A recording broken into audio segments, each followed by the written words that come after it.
Okay, एक cyclic process देखते हैं, हमें दिया हुआ है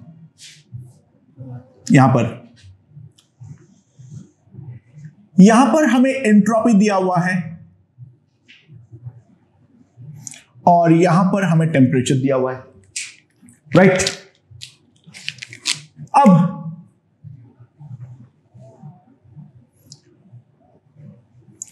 साइकिल कुछ इस प्रकार का है,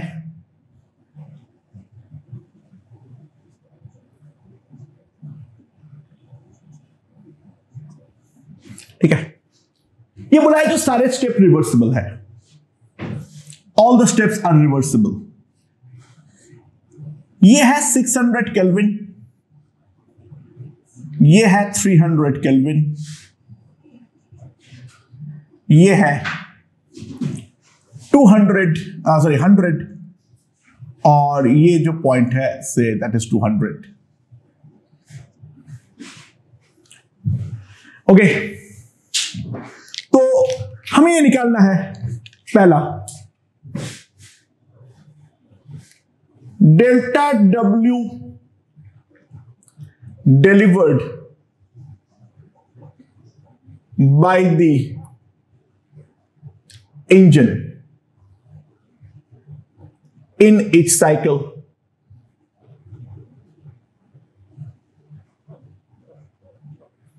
delta W delivered by the engine in each cycle, पहले वो निकालना है। दूसरा मुझे ये निकालना है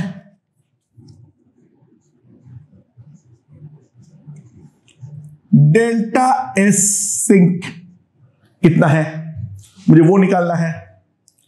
और तीसरा ये निकालना है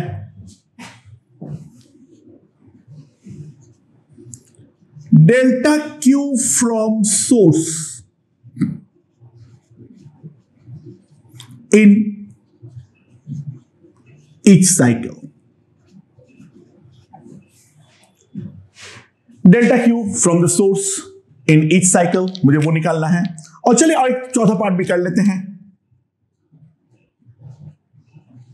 एफिशिएंसी ईटा ऑफ दी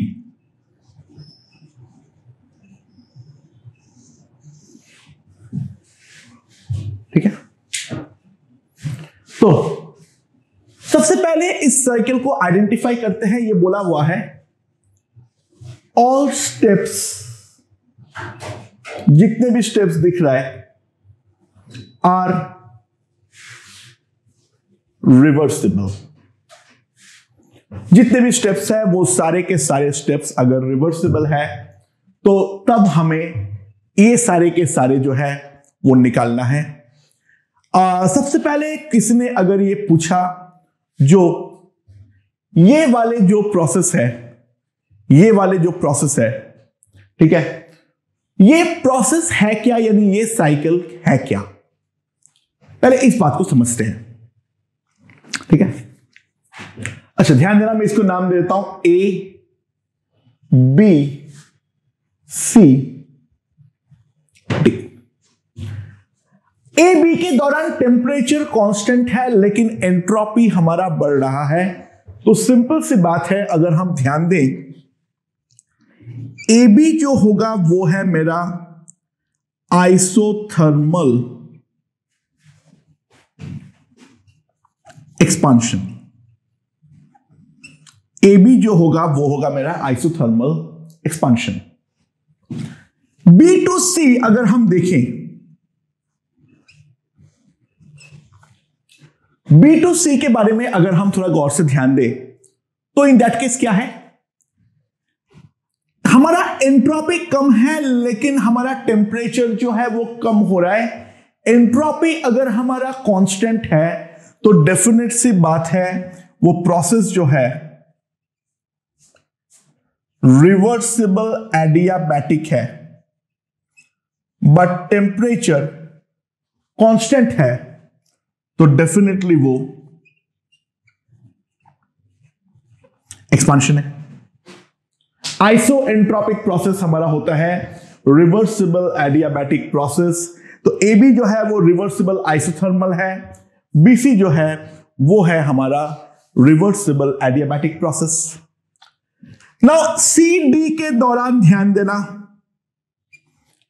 यहां पर क्या है, CD के दौरान हमारा एंट्रोपी कम हो रहा है, टेम्परेचर कांस्टेंट है, तो रिवर्सिबल आइसोथर्मल कंप्रेशन। और DA जो है, अगर हम ध्यान दें, DA हमारा क्या है, बहुत गौर से ध्यान देना, it will be nothing but reversible adiabatic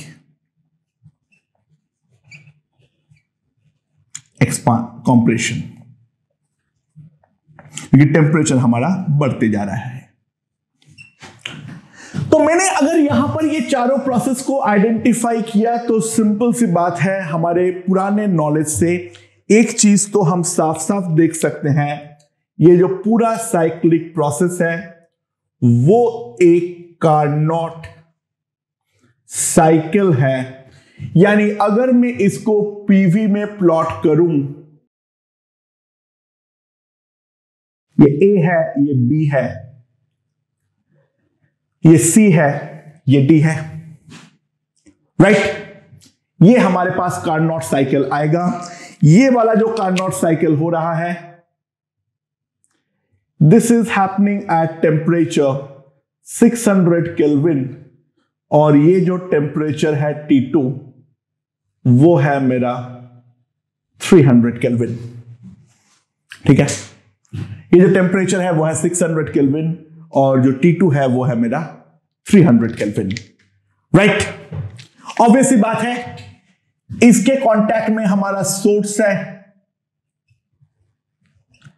और इसके कांटेक्ट में डेफिनेटली हमारा सिंक है, क्योंकि ये वाले स्टेप में तो हीट एब्जॉर्ब कर रहा है और ये वाले स्टेप में डेफिनेटली ये हीट रिलीज कर रहा है, राइट। अब यहां पर यह सवाल उठ सकता है, जो एरिया अंडर द कर्व, यहां पर हमें कुछ मिलेगा या नहीं मिलेगा।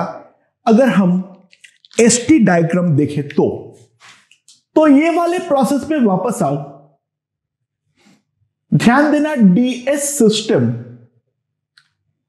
That is nothing but DQ reversible upon T, और क्योंकि हर स्टेप रिवर्सिबल यहां पर बोला हुआ है, तो DQ reversible can be simply written as DQ upon T, right? So DQ is equals to T into DS, तो integral DQ, that is delta Q system, that is equals to integral T into DS, right? So गौर से ध्यान देना, जिस logic से हम लोगों ने area under the PV diagram बोले थे, तो यहां पर भी एक बात क्लियर है या नहीं, जो डेल्टा Q सिस्टम होगा, ये हमारा ये एरिया देगा। और अगर हम थोड़ा टेढ़ा देखें ऐसे, तो ये S ऊपर बढ़ता हुआ ग्राफ जो है, ये वो हमारा ऊपर है, तो यहां पर भी जो हमारा साइकिल है, अगर हम थोड़ा साइड पॉइंट ऑफ व्यू लें, तो ऑब्वियस सी बात है, हमें वो एंटी क्लॉकवाइज नजर आएगा, राइट, यहां पर। सो delta Q system will be simply equals to area under this curve, तो कितना आएगा, ये है मेरा 300 और ये है मेरा कितना 100, तो मेरे पास इतना जूल आने वाला है। So delta Q system is equals to 3000 joule, right, समझ में आया? तो डेल्टा Q सिस्टम कितना होगा, 3000 जूल। तो डेल्टा U सिस्टम तो डेफिनेटली हमारा 0 होगा, तो जो हमारा डेल्टा Q सिस्टम होगा, क्योंकि ये केमिस्ट्री चल रहा है, तो delta W plus delta Q is equals to 0। Delta U system इसलिए 0 है, रीजन क्या है इसका, डेल्टा U सिस्टम 0 होने का रीजन क्या है, साइक्लिक प्रोसेस है, तो डेफिनेट सी बात है, जो हमारा इनिशियल और फाइनल पॉइंट है वो सेम है, तो डेल्टा यू तो डेफिनेटली 0 आएगा। सो डेल्टा डब्ल्यू मेरे पास आ जाएगा -3000 joule, that is equals to -3 kilo joule. Okay, तो ये मेरे पास आ जाएगा क्या, delta W, total work done that is delivered by the engine in the each cycle. Now अब मेरे पास डेल्टा एस सिंक कितना आएगा। अच्छा, ध्यान देना, सिंक अगर हम ध्यान दें तो सिंक और इंजन में जो कांटेक्ट बन रहा है, तो sink and engine comes in contact during CD। जब CD स्टेप हो रहा है उसी के दौरान हमारा सिंक और इंजन जो है वो आपस में कांटेक्ट पे आ रहा है। तो ध्यान देना, क्योंकि प्रोसेस रिवर्सिबल है, तो डेल्टा एस यूनिवर्स जो होगा, that delta S universe must be equals to 0।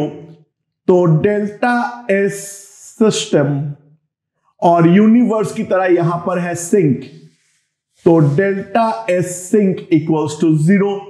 Now system का डेल्टा S का अगर मैं पॉइंट ऑफ व्यू लूं, तो सिस्टम का डेल्टा S 200 से 100 बन रहा है, तो this is equals to -100 plus delta S sink. तो सिंक का जो एंट्रोपी चेंज होगा डेल्टा एस सिंक, वो हो जाएगा 100 joule per mole kelvin, right. अच्छा, थर्ड क्या बोला है, delta Q from source in the engine. अच्छा, बहुत सिंपल सी बात है, ध्यान देना यहां पर,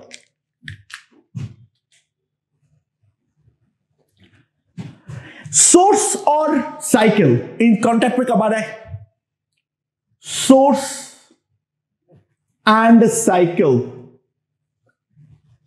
comes at contact during AB। Sink और साइकिल जो है वो हमारा कांटेक्ट पे होता है, अच्छा, सोर्स और साइकिल जो है वो हमारा AB प्रोसेस के दौरान कांटेक्ट पे आता है।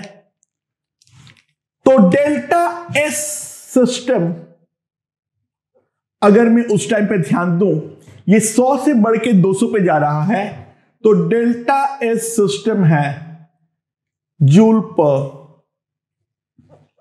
मोल केल्विन। तो सिंपल सी बात है, delta Q system that is 100 into 600, that is equals to 6000 joule per mole. मेरे पास ये आ जाएगा, राइट।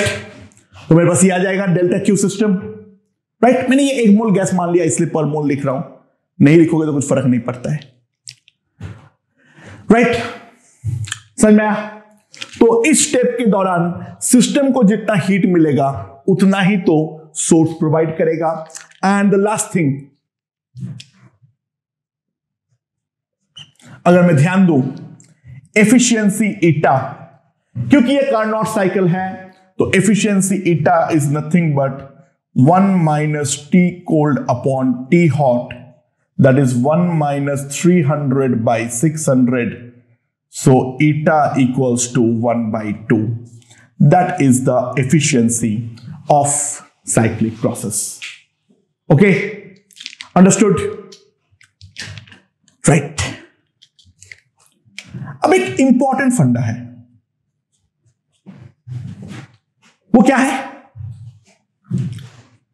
जो अगर मान लो हमारे पास कुछ मल्टी स्टेप प्रोसेस है, मुझे मालूम नहीं है, तो एक साइक्लिक प्रोसेस है, ठीक है, steps are reversible, some steps are irreversible. कुछ स्टेप जो है वो हमारा रिवर्सिबल है और कुछ स्टेप जो है वो हमारा इरिवर्सिबल है, राइट? सो T कोई भी जनरल पॉइंट का टेम्परेचर है, then for any cycle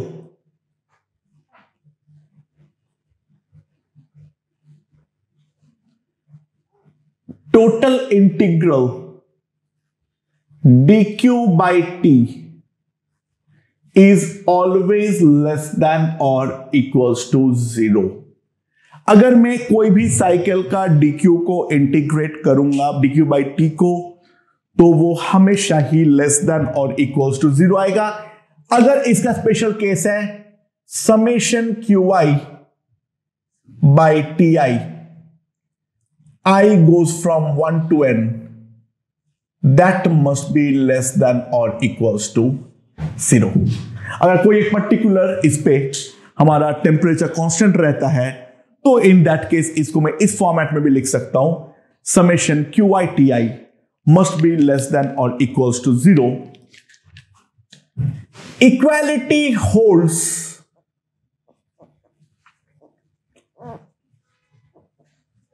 if all steps are reversible.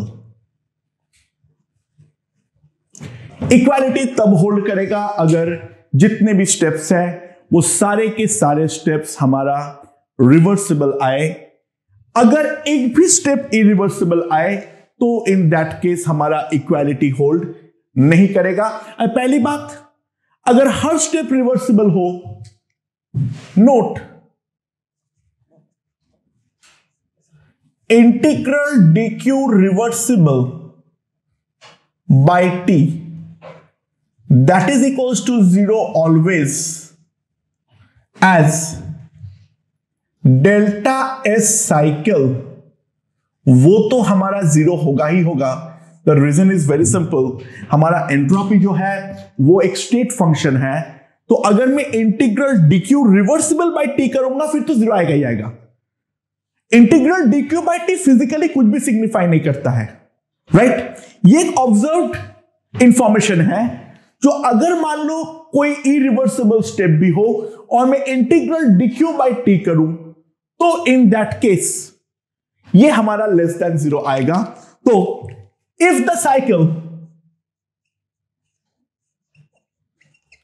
contains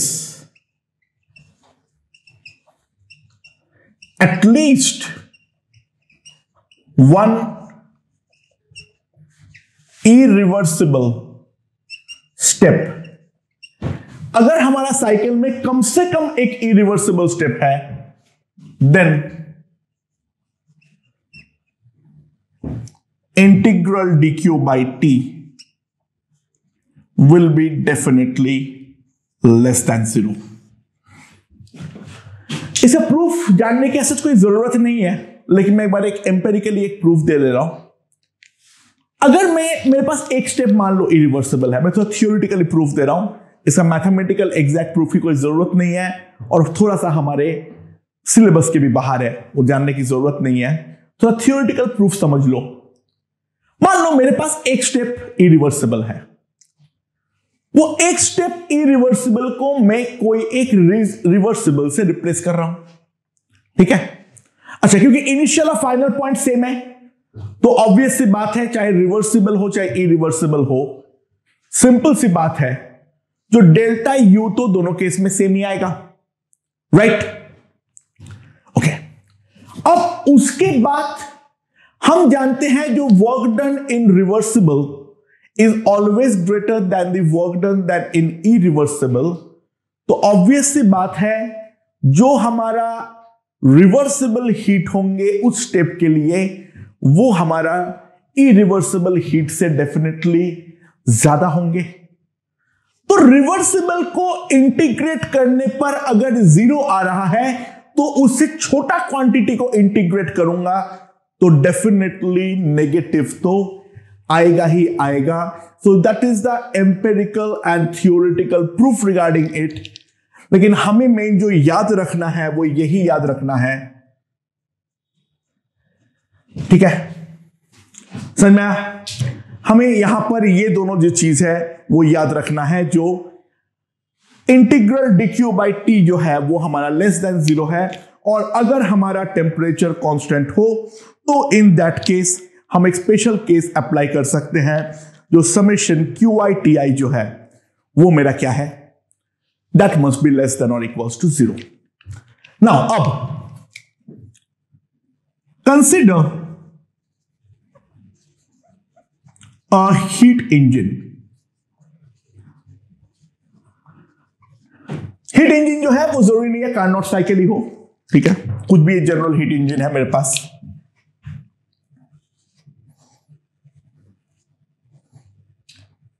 मुझे एक इंफॉर्मेशन है, वो इंफॉर्मेशन ये है जो सोर्स का टेम्परेचर जो है वो है 380 केल्विन और ये है 760 joule.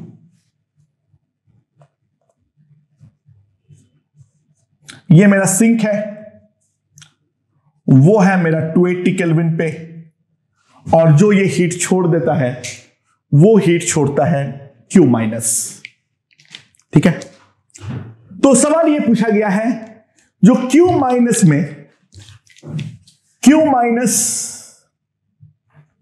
650 joule, Q minus equals to 560 joule और Q minus equals to 500 joule. इन तीनों में कौन सा अलाउड है, कौन सा अलाउड नहीं है. अच्छा ध्यान देना, इसमें एक इंपॉर्टेंट बात है. Summation Q I by T I must be less than और इक्वल्स टू 0. तो 760 by 380 minus Q minus by 280 must be less than और इक्वल्स टू 0. राइट, माइनस क्यों? क्योंकि वो तो छोड़ रहा है हीट. सो मेरे पास क्या आ जाएगा, 2 मस्ट बी लेस देन और equals to Q minus by 280. तो Q minus must be greater than और इक्वल्स टू 560 जूल. अगर एग्जैक्टली 560 होता है तो वो रिवर्सिबल है, 560 से ज्यादा होता है तो वो इरिवर्सिबल स्टेप कम से कम एक है उस हीट इंजन पे. तो Q माइनस 650 चलेगा या नहीं चलेगा? बिल्कुल चलेगा. और यहां पर एक कम से कम इरिवर्सिबल स्टेप है उस हीट इंजन में. दूसरा Q माइनस 560 चलेगा या नहीं चलेगा? बिल्कुल चलेगा. लेकिन यहां पर जितना भी है सारे स्टेप्स हमारा रिवर्सिबल है. और Q माइनस 500 जूल वो चलेगा या नहीं चलेगा? डेफिनेटली नहीं चलेगा.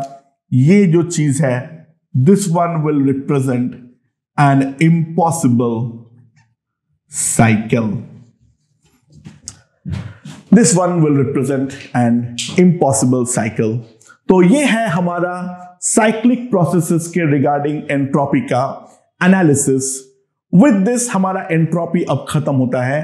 Now we will move on to the next topic called Gibbs free energy. Okay.